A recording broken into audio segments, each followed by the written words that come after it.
get to Detroit Mayor Mike Duggan's State of the City address, and we'll do it with our roundtable tonight. Of course, you know MiWeek contributor Nolan Finley of the Detroit News. It's always good to see you, Nolan. And welcome back to the table, Chastity Pratt-Dawsey from Bridge Magazine. And joining us for the first time is Misha Stallworth. She's a member of the Detroit Board of Education. Misha, welcome to MiWeek. Thanks. All right, it's good to have you guys here. And we're going to start off taking a look at Mayor Duggan's State of the City address. And you know what? When Mayor Duggan gets on a roll in front of a crowd with a PowerPoint presentation, I mean, there's no turning back. The animation and the passion that I think that comes out, that you see that he brings to everything that he's trying to do in the city right now. Nolan, I'm going to start off with you. What your impressions were of hearing some of the numbers that he was throwing out in terms of crime and in terms of housing and education. Well, we called it a Detroit for Detroiter speech. He was clearly talking to the people who have stayed in Detroit and endured the hard times, and trying to convince them that he's going to bring the good times to them.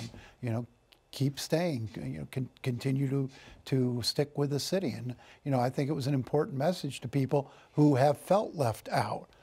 As the conversation has been so heavily focused on downtown. He didn't mention downtown one time in terms of its development or its future. It was all about the neighborhood. It's a smart move, because also not only you're trying to make sure that people feel comfortable staying where they are, but then encouraging people to come into the city, Chastity, to grow that population, which is one of the flags and the hallmarks that Mayor Duggan has said, judge me on this, because I'm going to make sure that people come in and see that we grow the city. Right. I mean, the State of the City is, you know, it's an update on the familiar themes. He talked about crime. He talked about the neighborhoods. He talked about the thing that I really was interested in was the fire department and how they're now involved with first responding, and how they've cut the time that you get an ambulance or a first responder to your home. So he talked about a lot of the familiar themes and gave us updates.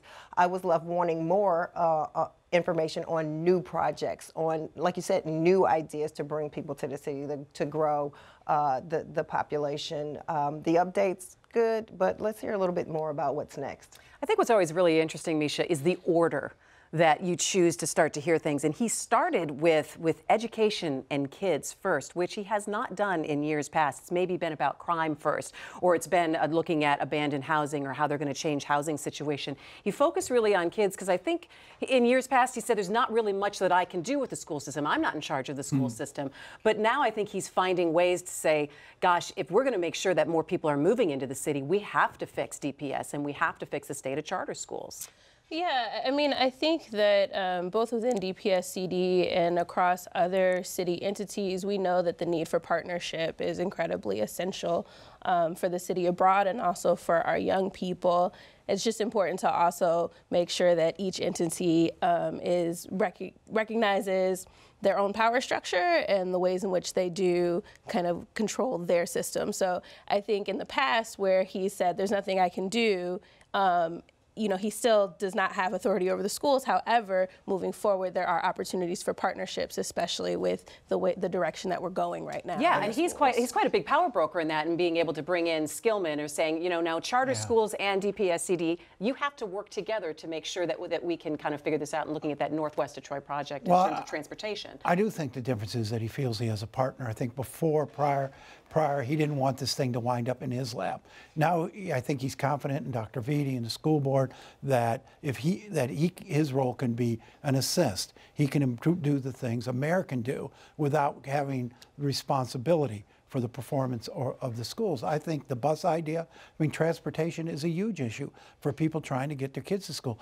I mean, you have kids out there spending an hour, 2 hours on the bus trying to get to a school that's not all that far away. They're not learning anything on a bus. You cut that time down. You allow people to choose the schools that are best for their kid, whether they're public or charter, no matter where they are in the city, and then guarantee that the kid's going to be able to get there. I think that's a big move for reassuring families and keeping families in place. Misha, go ahead. The bus idea is one of those ideas that we used to have one school district. Now we have several school systems in one city, right? And trying to have one bus system or one food system, it's like putting it all back together again, taking it apart just to put it back together again. And it's going to be problematic because now you have all these entities involved, right? But it's way past time for the city and these schools to have talked about collaborating and moving education forward. The city owns 70 school buildings. Why is there no discussion on what or school properties? Why is there no discussion about what's going to happen there? There needs to be some discussion about, there is some beginning of discussion about vocational training and Randolph and things the city and the schools can do better together, but this whole idea of collaborating, it should have happened 20 years ago. There needs to be more discussion. There needs to be more community involvement in the city and the schools working together, and with the end game being more jobs, kids and young adults being ready for jobs in the workplace. That needs to be the goal, or else Lear and Amazon ain't coming. All right, Misha, now hang on. Misha's on the school board, so she's on the Detroit School Board. Give me your sense of, from a board member's perspective, of things that you did hear, not only in the speech, or then now what Chastity is saying in terms of coordinating service. So, I mean, I do think that there is a need for partnership. Obviously, there's still a driving competition component. You know, as a district, we do want students to be in our district. We do need the funding. Can we ever get away from that, or no?